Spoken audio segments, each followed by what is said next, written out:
خوف من الله وراض به، ما بين نصيب من العقل وراض به.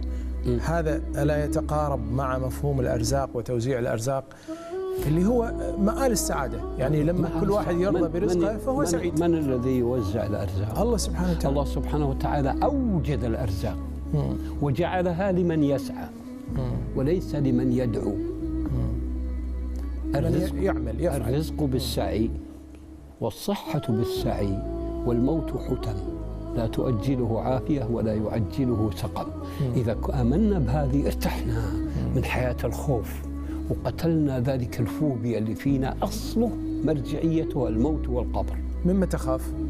أخاف من الله من يوم الحساب، وأعمل لذلك من زراعة الشجرة إلى إماطة الأذى إلى الابتسامة إلى الوجه الطلق إلى عمليات الحياة اسمها حياة النوافل. هذه اسمها البناء.